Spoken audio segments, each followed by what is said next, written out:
વ્રતદાન તપઃ ક્રિયાફલમ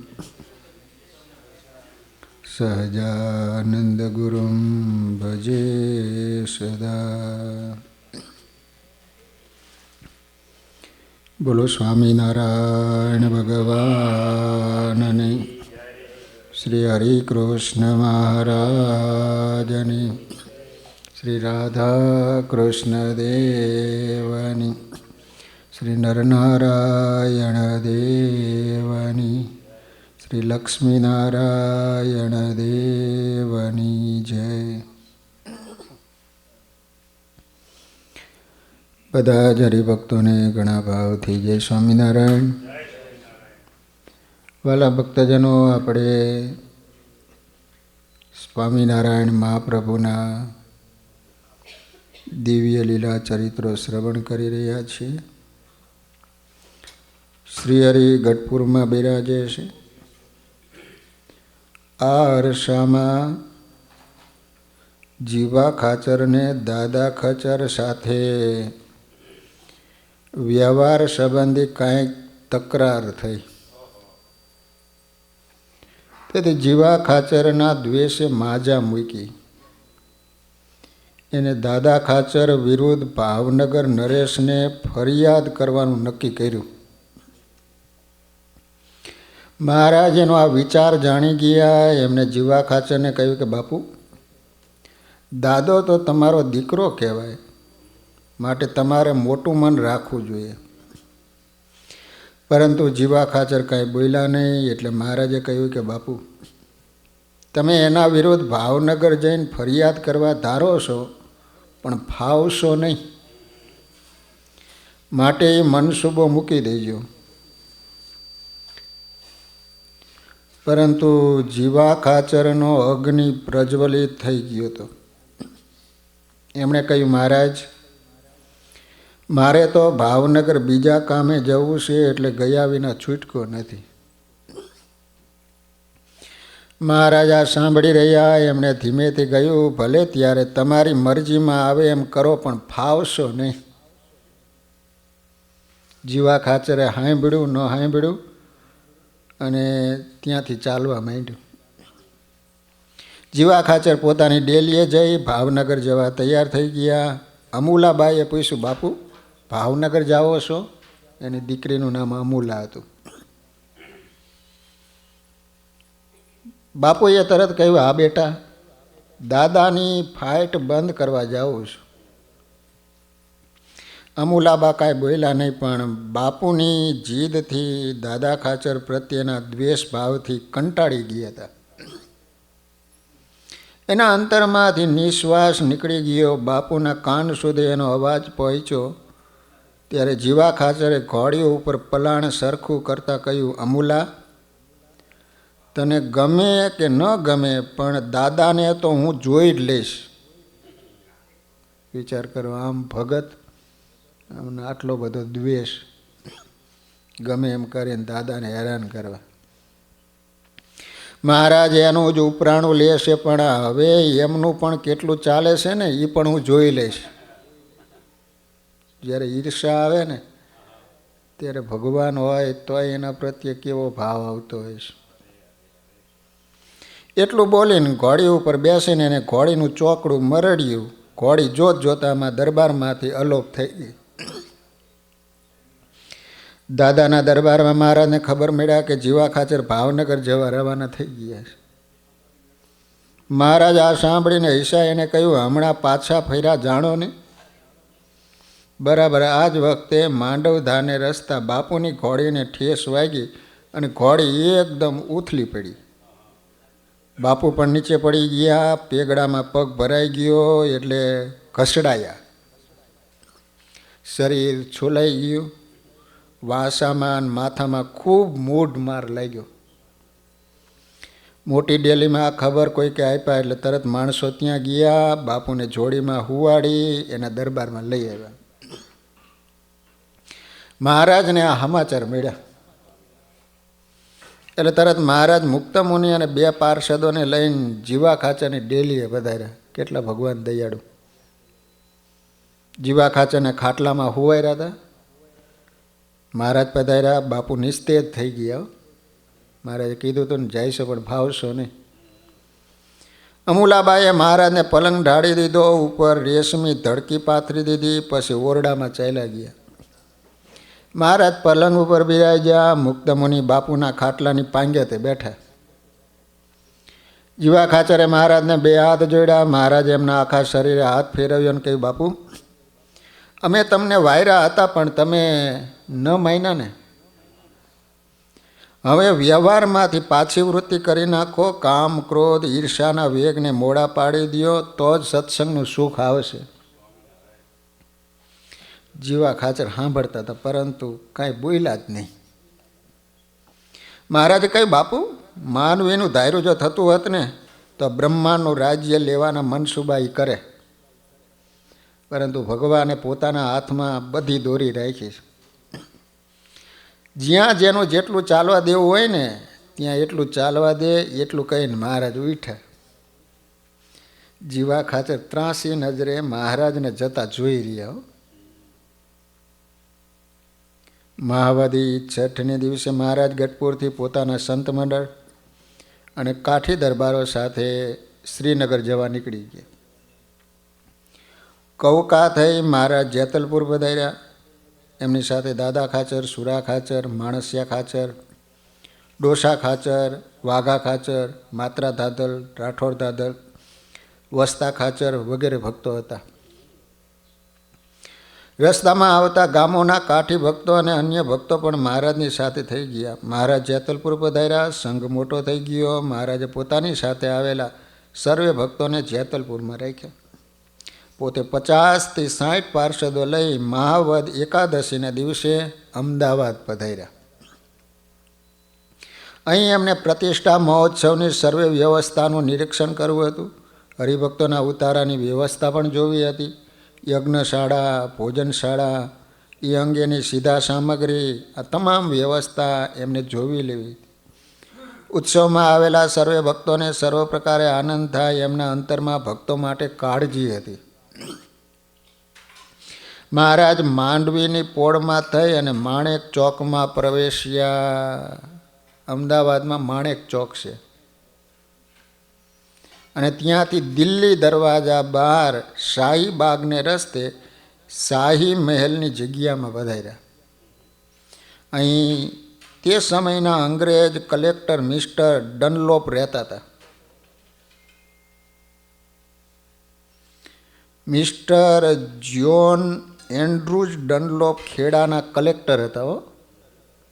પરંતુ ગાયકવાડ પાસેથી એમણે અમદાવાદનો કબજો તારીખ 30/11/1817ના દિવસે લીધો. 1817 એટલે તેઓ શાહી મહેલમાં રહેતા હતા. એમણે શાહી મહેલની આજુબાજુની તમામ જગ્યા ઉત્સવ માટે, હરિભક્તોના ઉતારા માટે આપી હતી. મહારાજે એ જગ્યા જોઈ, પરંતુ એ જગ્યામાં સુંદર વૃક્ષો રોપેલા હતા અને સીતાફળના ઝાડ વગેરે રોપી સુંદર બગીચો બનાવ્યો હતો. સીતાફળ.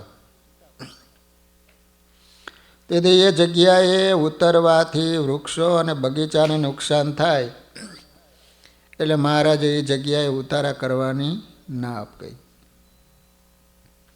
ત્યાંથી ફરતા કાંકરિયા સરોવર પધાર્યા. કાંકરિયા છે ને તળાવ, ત્યાં મંદિર પણ છે આપણું. અયોધ્યા પ્રસાદજી મહારાજે હનુમાન દાદા પધરાવેલા છે. અહીં વિશાળ જગ્યા હતી. વૃક્ષોની છાયા પણ હતી. સરોવરનું મીઠું પાણી પણ હતું. મહારાજને આ જગ્યા પસંદ આવી ગઈ. પછી મિસ્ટર ડનલોપને મળ્યા. એમના સદભાવથી પ્રસન્ન થયા. ત્યાંથી રાત્રે નીકળી મહારાજ જેતલપુર પધાર્યા. જેતલપુરથી મહારાજ 12ને દિવસે સંઘના તમામ હરિભક્તોને લઈને શ્રીનગર જવા નીકળ્યા.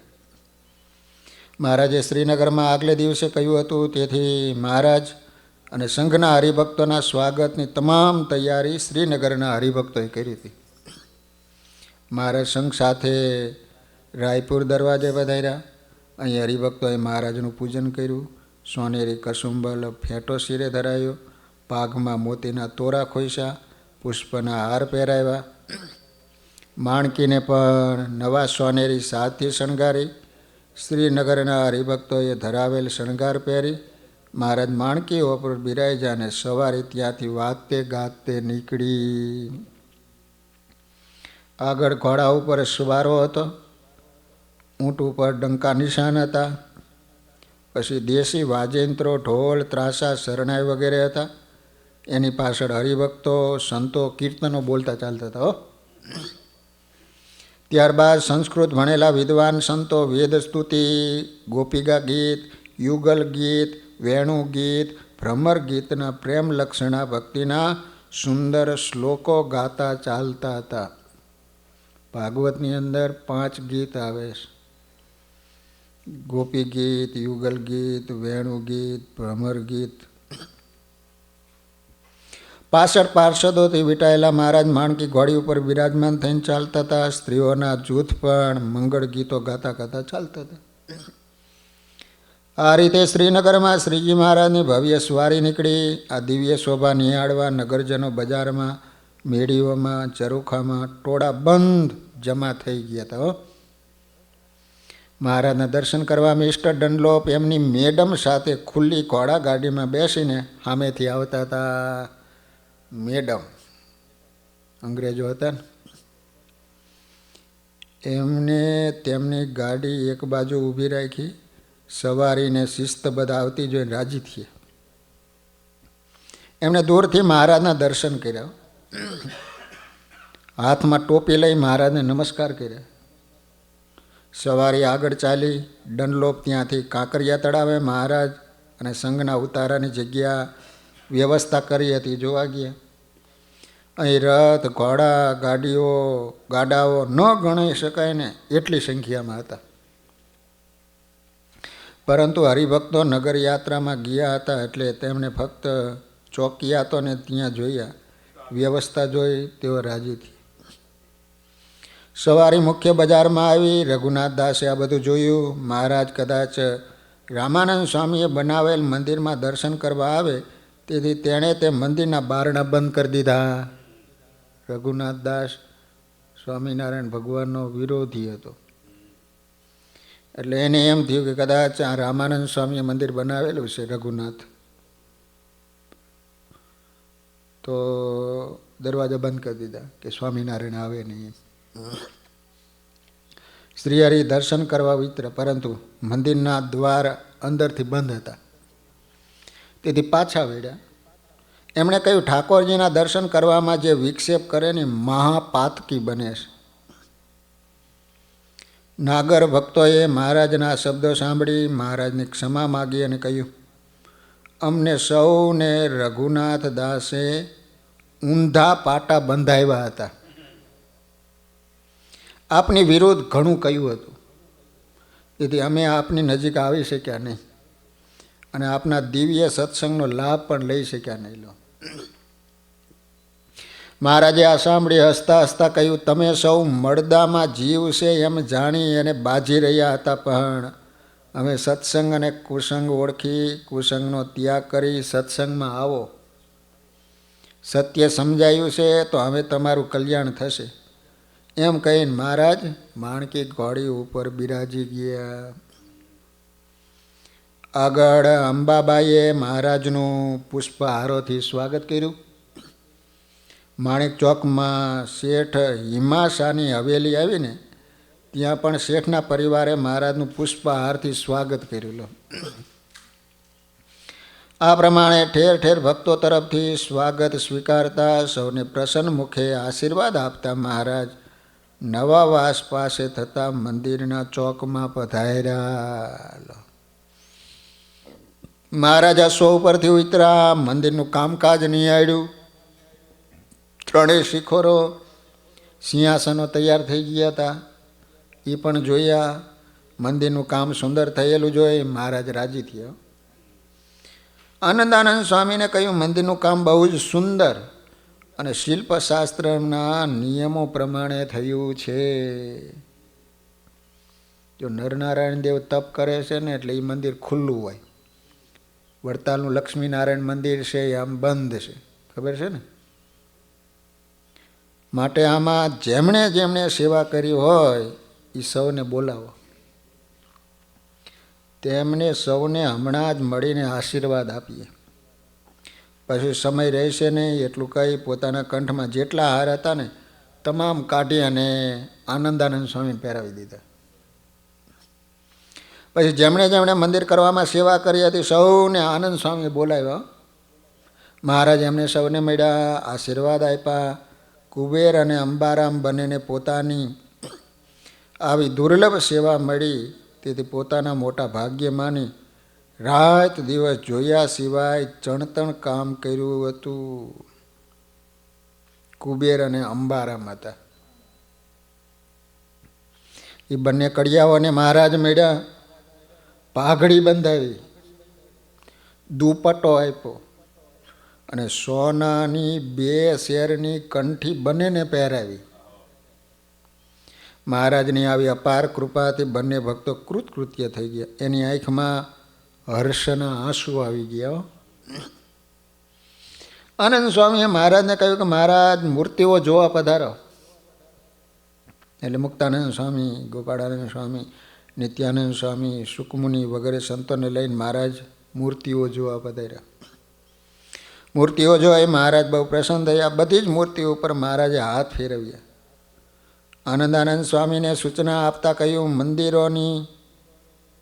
મંદિરની પીઠોનું જે કામ બાકી છે એ જલ્દી પૂરું કરાવી લ્યો, કારણ આપણે લીધેલા મુહૂર્તે 3 મંદિરમાં મૂર્તિઓ એકસાથે પધરાવી છે. આ પ્રમાણે સર્વે વ્યવસ્થા નિહાળી, સૌને યોગ્ય સૂચનાઓ આપી મહારાજ ઉતારે પધાર્યા. આજે ચોકસી ભક્તોની દૂધપાક પૂરીની રસોઈ હતી. ચોકસી સોની હોય ને. મહારાજે સ્નાન કરી, પિતાંબર પહેર્યું, સુંદર સુશોભિત બાજોટ ઉપર બિરાજ્યા. મહારાજ રુચિ અનુસાર જમ્યા. ત્યારબાદ ચોકસી ભક્તો રણછોડભાઈ, ત્રિકમભાઈ, ગોકુળભાઈ, હીરાચંદભાઈ, મોહનભાઈ, કેવડભાઈ વગેરે મહારાજની પૂજા કરીને આરતી ઉતારી. હો, સર્વએ જુદી જુદી ભેટો મહારાજના ચરણારવિંદમાં મૂકી. મહારાજે કેસર મિશ્રિત ચંદનમાં પોતાના ચરણ ભીના કરીને પોતાની અતિ પ્રસન્નતાના પ્રતીક રૂપે એ ભક્તોની છાતીમાં પોતાના ચરણારવિંદની છાપો આપી. પુરુષોત્તમ નારાયણની આવી અપાર પ્રસન્નતા જોઈ સર્વે ભક્તો ગદગદ થઈ ગયા. કાંકરિયા ઉપર ડનલોપ સાહેબે જે જોયું તેથી એને લાગ્યું કે જે સંતો કે હરિભક્તો વૃક્ષોની છાયામાં ઉતરશે તેઓ જ ફાગણના તાપથી બચશે. બીજા ભક્તોને તાપનો ત્રાસ વેઠવો પડશે. વળી સવારની ઠંડી પણ ઓછી નહોતી. આ બધો વિચાર કરી એમણે તંબુઓની વ્યવસ્થા કરી. કાંકરીએ તંબુઓ, રાવટીઓ વગેરે મોકલાવ્યા. આ રીતે ઉતારાનો પ્રશ્ન ઉકલી ગયો. તેથી મહારાજ પ્રસન્ન થયા. પરંતુ હજુ સંઘના ભક્તોની સલામતીનો પ્રશ્ન પણ હતો. મહારાજે મહાનુભાવાનંદ સ્વામીને સૂચના આપી કે ઢનાઢય ભક્તોને વચ્ચે ઉતારો આપો, બીજાને આજુબાજુ. જે શસ્ત્રધારી હોય એને સંઘની આજુબાજુ ઉતારો આપો. સૌને સૂચના આપજો કે સૌ સાવધાન રહે. મહાવદ 14ને દિવસે મહારાજને ડનલોપ સાહેબે ભદ્રમાં પોતાના આવાસમાં પધારવા આમંત્રણ આપ્યું. મહારાજ થોડા સંતો, મુખ્ય હરિભક્તોને લઈને ભદ્રમાં પધાર્યા. સાહેબે પ્રવેશ દ્વારમાં હરિભક્તો અને મહારાજનું સ્વાગત કર્યું. મહારાજ ઉપર પધાર્યા. ત્યાં બ્રાહ્મણ પાસે રાજોપચારથી એમને મહારાજનું પૂજન કરાયું. મેવા, મીઠાઈ, ફળો ભેટ આપ્યા. મહારાજ સાથે આવેલા સંઘની શિસ્ત એમ જ અંદર સૌ પ્રત્યેનો સુહૃદ ભાવ જોઈ સાહેબને આશ્ચર્ય થયું. ત્યારે મહારાજે કહ્યું, જેમ સૂત્રમાં મણી જોડાયેલા રહે છે એમ જ એક જ પરમાત્માને આશરે સૌ એ પરમાત્માના સ્વરૂપને પીછાણીને જોડાયા છે. તેથી સૌને સૌ હરિભક્તો પ્રત્યે સુહૃદ ભાવ છે. એ પરમાત્માને તેઓ પરોક્ષ નહીં પણ પ્રગટ સમજે છે. વળી અંતર્યામી સમજે છે. તેથી પરમાત્માને પ્રસન્ન કરવા સૌ આ રીતે સહજ ભાવે વર્તી શકે છે. મહારાજની હિન્દી વાણીમાં આ વાત સાંભળી ડનલોપ મુગ્ધ બની ગયા. એમને લાગ્યું કે આ પુરુષની વાણીમાં પણ કેટલો જાદુ છે. શબ્દ સાંભળીએ અને જાણે અંતરના તમામ ઉભરા સમી જાય છે. એની વાણીમાં એવું ઐશ્વર્ય છે કે જે તે સાંભળે છે ને એના અંતર બદલાઈ જાય છે. તેમણે મહારાજને એમના જન્મસ્થાનની વિગત પૂછી. ત્યારે મહારાજે કહ્યું, અયોધ્યા પાસે સરયુ નદીની પાર 7 ગાઉ દૂર બમનિયાહર ગામના અદ્ભુત સિંહ રાજાનું છપૈયા ગામ છે. ત્યાં અમારો જન્મ સરવરિયા વિપ્ર જ્ઞાતિમાં થયો હતો. ઇટારના અમે પાંડે કહેવાઈએ છીએ. અમારી જ્ઞાતિમાં 3, 13 અને 16 ઘર ઉત્તમ ગણાય છે. એમાં અમારું ઘર 13માં ગણાય છે. અમે અમારા પિતા હરિપ્રસાદ પાંડેના વૈટલા પુત્ર છે. અમારા ભાઈઓ હજુ એ પ્રદેશમાં જ રહે છે. મહારાજના શબ્દો સહજ હતા, સરળ હતા. એમાં પોતાનું કુળ કે ઘરની મોટાઈ બતાવવાની કોઈ ભાવના હતી નહીં, પરંતુ સત્ય કહેવાની દ્રષ્ટિ હતી. મહારાજ ઉઠ્યા, પછી નીચે આવી, અશ્વ ઉપર બિરાજ્યા. સાહેબ પણ મહારાજને વડાવા નીચે સુધી આવ્યા. કાંકરીએ રોજ સાંજે સભા થાય. સવારે મહારાજ મંદિરનું કામ જોવા પધારે. પ્રેમી ભક્તોને ઘેર પધરામણીએ પણ પધારે. હરિભક્તો નિત્ય નવીન રસોઈઓ આપે. આ પ્રમાણે દિવસો વીત્યા. સંવંત 1878ના ફાગણની શુક્લ તૃતીયા પ્રતિષ્ઠા વિધિનું શુભ મુહૂર્ત આવી ગયું.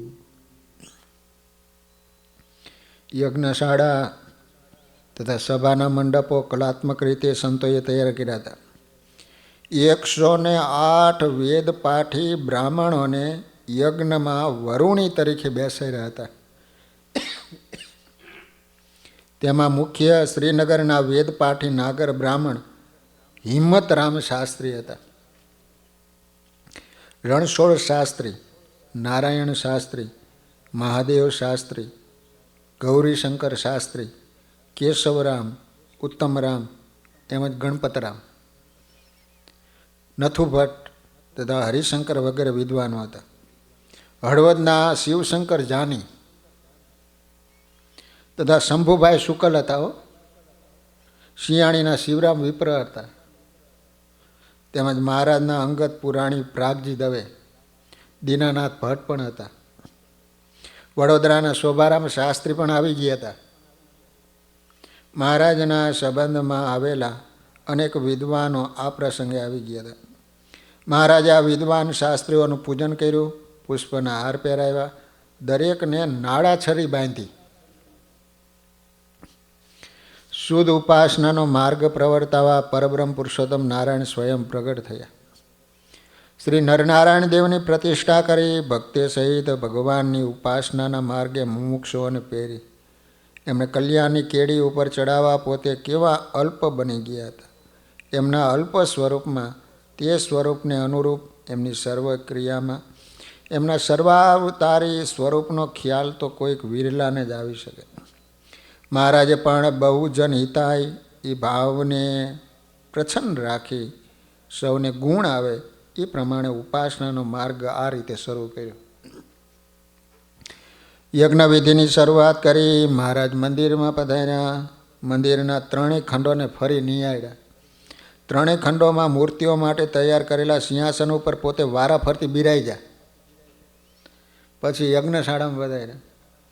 વૈદિક મંત્રોના ઉચ્ચારણ સાથે મૂર્તિઓની ષોડશોપચારથી પૂજા કરી. વિપ્રોએ વેદ મંત્રનો ઘોષ કર્યો. પછી મૂર્તિઓ સિંહાસનમાં પ્રતિષ્ઠિત કરી. મધ્ય મંદિરમાં શ્રી નરનારાયણ દેવની શ્રીજી મહારાજની સૂચના અનુસાર તૈયાર થયેલી મૂર્તિઓ પધરાઈ. અંગન્યાસનો વિધિ થયો. મંદિરનું પ્રાંગણ નરનારાયણ દેવના જયઘોષથી ગાજી ઉઠ્યું. મહારાજ આ સાંભળી મંદ મંદ હસવા લાગ્યા. મહારાજે આરતી બાદ નરનારાયણની મૂર્તિ સમક્ષ આંખો સ્થિર કરી દ્રષ્ટિ કરી. 2 ઘડી પર્યંત આ રીતે મૂર્તિઓ સમક્ષ દ્રષ્ટિ કરી પોતાનું ઐશ્વર્ય મૂર્તિમાં મૂક્યું. 24 મિનિટ સુધી મૂર્તિ સામે જોઈ રહ્યા ભગવાન. મૂર્તિઓ પણ આ દિવ્ય સંબંધથી તેજાયમાન થઈ ગઈ. ફરી મહારાજે દ્વારના ઉંબરા પાસે ઊભા રહી મૂર્તિ સમક્ષ દ્રષ્ટિ કરી. બંને મૂર્તિઓમાંથી અપાર તેજ નીકળ્યું. સૌએ એ દર્શન કર્યા. સાહેબના હુકમથી બરાબર આ જ સમયે શ્રી નરનારાયણ દેવની મૂર્તિઓને 100 તોપનું સન્માન અપાયું. 100 તોપો ફોડી. પ્રતિષ્ઠા વિધિ પૂર્ણ કરી શ્રી હરિએ મોટા મોટા સૌ સંતોને કહ્યું, આ નરનારાયણ ભરતખંડના રાજા છે, એટલે અમે ઘણા જીવોના સમાસ અર્થે અહીં પધરાવ્યા છે. મહારાજ ફરી યજ્ઞશાળામાં પધાર્યા. આ પ્રસંગે બોચાસણથી કાશીદાસ પટેલ આવ્યા હતા. તે મહારાજને પહેરામણી કરવા યજ્ઞ મંડપમાં આવ્યા. મહારાજે યજ્ઞમાં નાળિયેર વામ્યું. પછી કાશીદાસની પૂજા અંગીકાર કરી. તેમણે મહારાજને કિંમતી જરિયાન વસ્ત્રો ધરાવ્યા, આભૂષણો પણ ધરાવ્યા. એટલામાં ફરી નરનારાયણ દેવનો જયઘોષ થયો. કાશીદાસે આ સાંભળી મહારાજ સન્મુખ સૂચક દ્રષ્ટિથી જોયું. ત્યારે મહારાજે એમને કહ્યું, મોટા મૂંઝાઈશો નહીં. કાશીદાસભાઈને સ્વામિનારાયણ ભગવાન મોટા કહેતા. મહારાજ આનંદ સ્વામીનો હાથ પકડી ચોકમાં પધાર્યા. મહારાજને જોઈ સૌએ ફરી શ્રી નરનારાયણ દેવની જયનો ઘોષ કર્યો. મહારાજે આનંદ સ્વામી સામું જોયું. પછી એનો હાથ પકડી મહારાજ દરવાજા પાસે ઉગમણી દિશાએ જે જગ્યાએ જ્ઞાન વાર્તા કરવા બિરાજતા હતા ને ત્યાં પધાર્યા. અહીં ઊભા રહી એમને કહ્યું, સ્વામી કાંઈ સમજ્યા? આનંદાનંદ સ્વામી કાંઈ સમજ્યા નહીં. મહારાજ સામું જોઈ જ રહ્યા હો. મહારાજે એમને કહ્યું, આનંદાનંદ સ્વામીને મહારાજના શબ્દોમાં ઉદાસીન તો ભાવ જણાયો, એટલે એમનો ઉત્સાહ અને આનંદ અદૃશ્ય થઈ ગયો. મહારાજ એમને માથે હાથ મૂક્યો, હસ્યા. પછી કહ્યું, સ્વામી મૂંઝાયશો નહીં. આત્યંતિક કલ્યાણ માટે અમારા સ્વયં સ્વરૂપનો પ્રતાપ પ્રવર્તશે અને સારા વિશ્વમાં દિગ્વિજય થઈ જશે. આનંદ સ્વામીને મહારાજના શબ્દો શાંતિ થઈ ગઈ. તે દિવસે આખા સંઘ માટે શીરાપુરીની રસોઈ બનાવી હતી. બોલો, શીરાપુરી રસોઈ થઈ અને મહારાજને જમવા બોલાવવા બ્રહ્મચારી આવ્યા. મહારાજે પૂછ્યું, શ્રી નરનારાયણ દેવને થાળ મોકલાયો? બ્રહ્મચારી કહી, મહારાજ તપાસ કરી આવું. બ્રહ્મચારી તપાસ કરવા ગયા, થાળ મોકલવાની વ્યવસ્થા કરાવીને પાછા મહારાજની પાસે આવ્યા. મહારાજને કહ્યું, મહારાજ થાળ ગયો છે, આપ પધારો. મહારાજ જમવા પધાર્યા.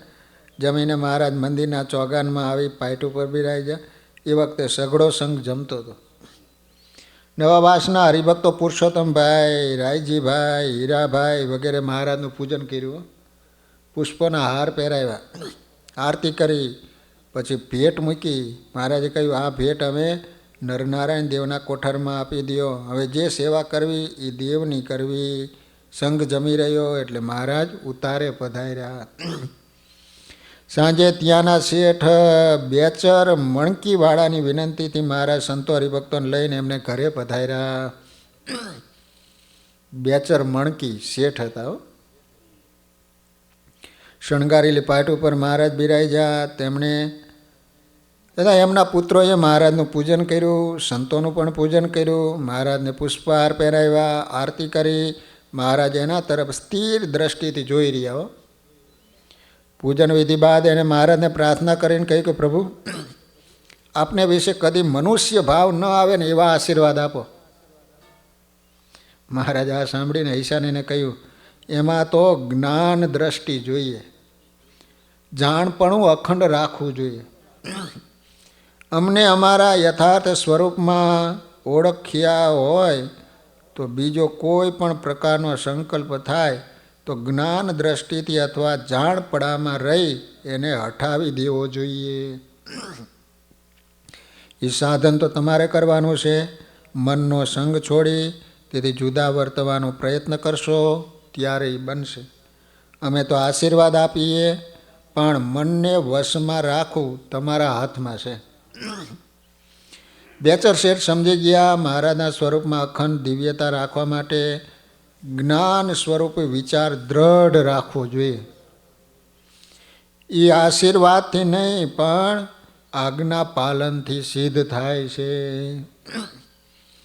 બેચરભાઈને મહારાજના સ્વરૂપની નિષ્ઠા હતી અને આજ્ઞા પાલક પણ હતા. મહારાજની એના ઉપર દ્રષ્ટિ હતી, તેથી તેઓ મહારાજની વાતનો મર્મ સમજી શક્યા. ત્યાંથી મહારાજ સીધા મંદિરે પધાર્યા. શ્રી નરનારાયણ દેવના દર્શન કરી ચોકમાં તૈયાર કરેલા સિંહાસન ઉપર આવીને બિરાજ્યા. પછી આનંદાનંદ સ્વામીને બોલાવ્યા. જે સંતો અને પાર્ષદોએ મહારાજની મંદિરની સેવા કરી હતી એમણે સૌને પણ બોલાવ્યા. સૌને પ્રસાદીના હાર આપ્યા, માથે હાથ મૂકી આશીર્વાદ આપ્યા અને આનંદાનંદ સ્વામીની આજ્ઞામાં રહી દેવની સેવા કરવાનું કહ્યું. ત્યારબાદ શહેરના તેમજ બહાર ગામના જે હરિભક્તોએ સેવા કરી હતી એ ભક્તોને બોલાવ્યા.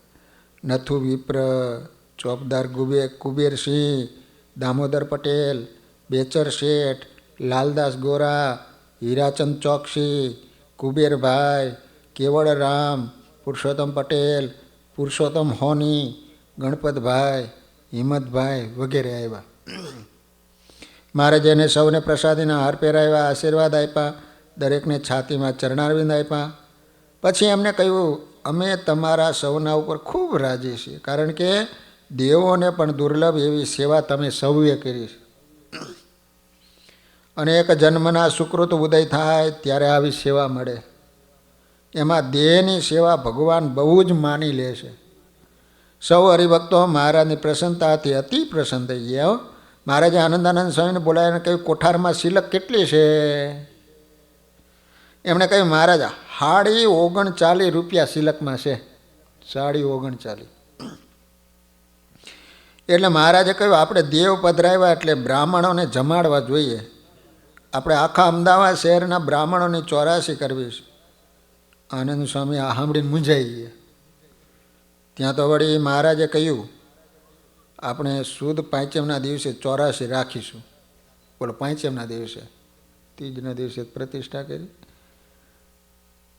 કાલે સૌને નોતરા અપાવી દઈએ. લો, બીજે દિવસે મહારાજે રાજ્ય પુરોહિત શ્રી હરિદત્ત શાસ્ત્રીને તેડાવ્યા. ત્યાં આવ્યા ને એટલે મહારાજે કહ્યું કે અમારે આવતીકાલે આ શહેરની 84 કરવી, એમાં દક્ષિણ 10 કોશીના બ્રાહ્મણોને પણ આમંત્રણ અપાવવું છે.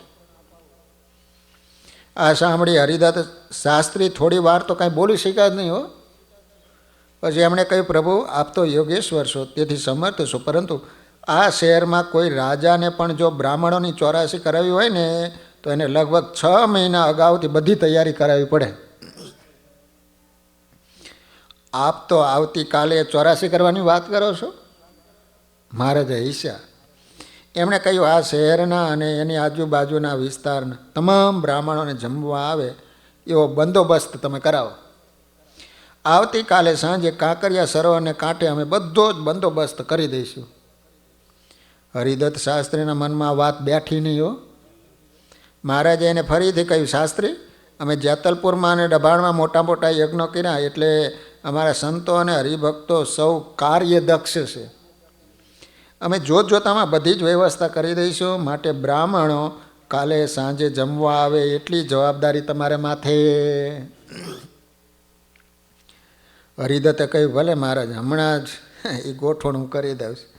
મહારાજે લાલચંદ ગોરા અને હીરાચંદ ચોકસીને બોલાવ્યા. એમણે કહ્યું, આવતીકાલે સાંજે કાંકરિયા પર બ્રાહ્મણોની 84 કરવાનું નક્કી કર્યું. નોતરા સૌને હમણાં પહોંચી જશે.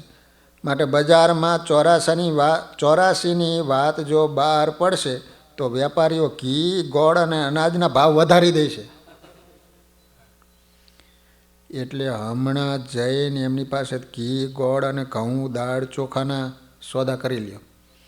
અને એમને સૌને કહેજો કે સીધા સામગ્રીમાંથી 10 મણ સામગ્રી જો વધે તો એમની પાછી લઈ લેવી, એવું પાકું લખાણ કરીને પછી સોદા કરજો. બંને પાકા અમદાવાદી હતા. પણ એમને થયું કે મહારાજ તો આપણી બુદ્ધિને પણ ઝાંખી પાડી દે એવા છે. એમણે તરત બજારમાં જઈ વેપારીઓ સાથે સીધાની તમામ સામગ્રી, મસાલા વગેરે ચીજોના સોદા કરી લીધા, પાકા લખાણ કરી, એના ઉપર વેપારીની અને પોતાની સહીઓ કરી. પછી સામગ્રી કાંકરીએ મોકલવાનો બંદોબસ્ત કર્યો. એટલામાં ભગવાન સ્વામિનારાયણ અમદાવાદ શહેરમાં બ્રાહ્મણોની ચોરાશી કરે છે એ વાત વહેતી વહેતી બજારમાં આવી. વેપારીઓ આ સાંભળીને ચક્કર ખાઈ ગયા. એમને થયું કે સ્વામિનારાયણવાળા ભારે પાકે મારે, આપણને અંધારામાં રાખીને સોદા કરી ગયા. બીજે દિવસે ચોરાશી વાત સાંભળીને બ્રાહ્મણોની નાતના જુદા જુદા ગોળના પટેલિયાઓને પણ આશ્ચર્ય થયું. એમને લાગ્યું કે સ્વામિનારાયણ આપણી મસ્કરી તો નથી કરતા ને. પરંતુ રાજ્ય પુરોહિત તરફથી કહેણ હતું એટલે વાત તો નક્કી.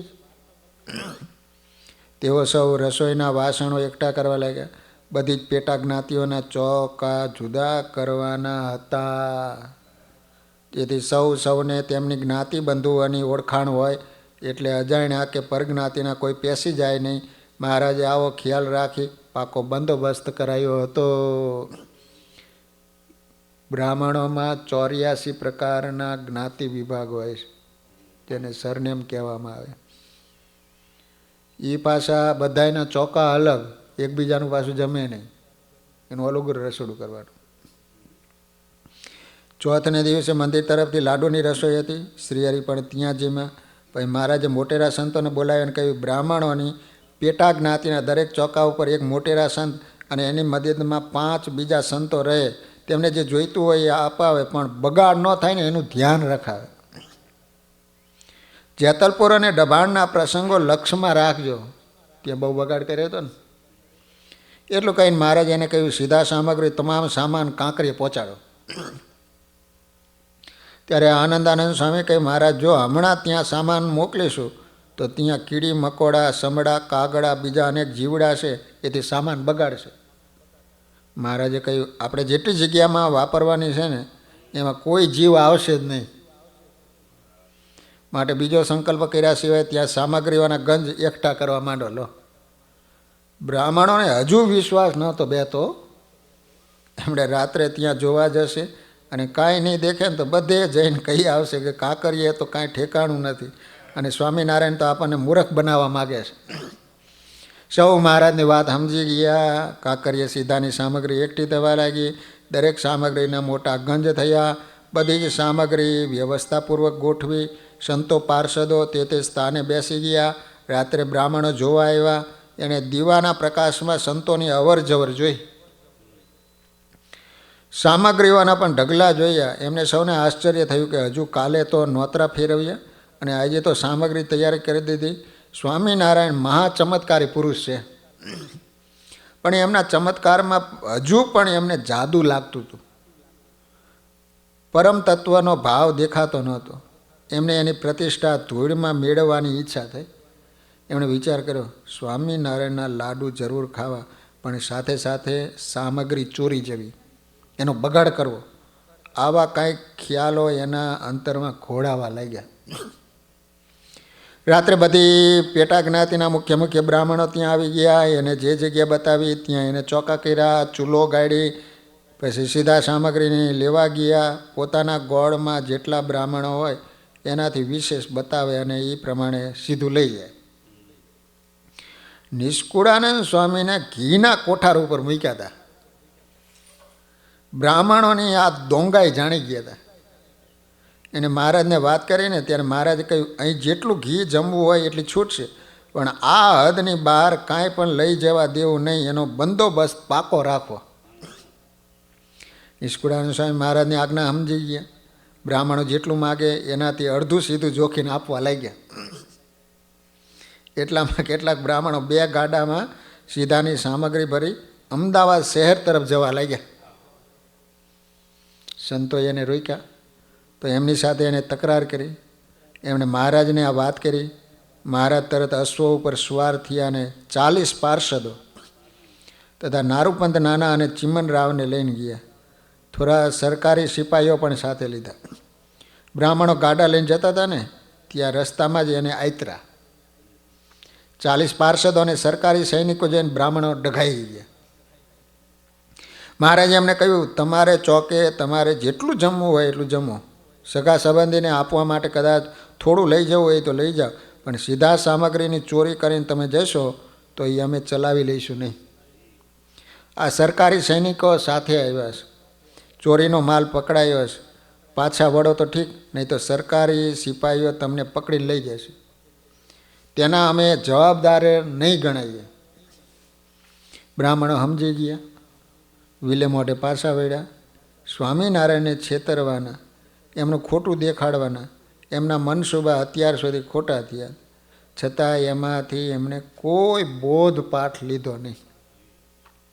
એટલે આ પ્રસંગે પણ ભૂંડા દેખાયા. સંવંત 1878 ફાગણ સુદ પાંચમને દિવસે મધ્યાહને કાંકરિયાને કાંઠે બ્રાહ્મણોની પંક્તિ થઈ.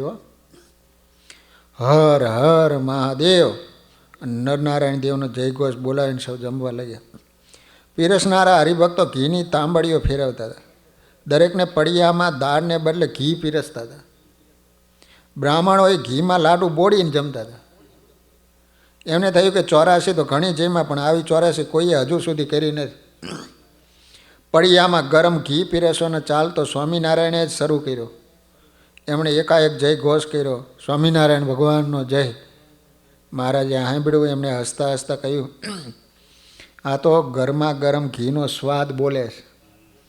મહારાજે તમામ પીરસનારાયણને સૂચના આપી હતી કે સૌને ખૂબ પીરસો, ખૂબ જમાડો. બ્રાહ્મણો પણ દાળ ભાત છોડીને લાડુ ઉપર ઉદરાય સ્વાહા કરવા લાગ્યા. મહારાજ સફેદ વસ્ત્ર ધારણ કરી માણકી ઘોડી ઉપર બિરાજી પંક્તિમાં દર્શન કરવા નીકળ્યા. સૌ મહારાજ પ્રત્યે જુએ અને બોલે, જોયા, આ સ્વામિનારાયણ ભગવાન ભારે પ્રતાપી છે હો. મહારાજે સમગ્ર 84ની પંક્તિઓની 5 પ્રદક્ષિણા કરી હો. પછી આંબલીઓ નીચે તૈયાર કરેલા મંચ ઉપર બિરાજ્યા. પંક્તિ જમીન ઉઠી બ્રહ્મચારી મહારાજને થાળ જમવા બોલાવ્યા. મહારાજ પધાર્યા, પોતે જમ્યા. સૌ સંતો, પીરસનારા હરિભક્તો, વ્યવસ્થાપકો વગેરે બધા જમ્યા. અભ્યાગતોને પણ જેટલું માગ્યું ને એટલું આપ્યું. પછી મહારાજે કહ્યું, હવે કોઈ જમનારા બાકી નથી, માટે નવી રસોઈ કરવાની નથી, તો સીધાની સામગ્રી જેટલી બધી ગણતરી કરી લ્યો. એમ કહીને મહારાજ બ્રાહ્મણોના જુદા જુદા ચોકે પધાર્યા. દરેક ચોકે લાડુ ખૂબ વિધાતા. મહારાજે કહ્યું, બ્રાહ્મણોએ જોઈએ તે કરતાં વધુ લાડુ બનાવ્યા, તેથી આટલા બધા વધ્યા છે, માટે બધા લાડુ સંઘના માણસોને બોલાવી સૌને જમાડી દેજો. એમ કરતાં પણ લાડુ વધે તો બહાર ગામથી આવેલા હરિભક્તોને ભાતામાં આપી દેજો.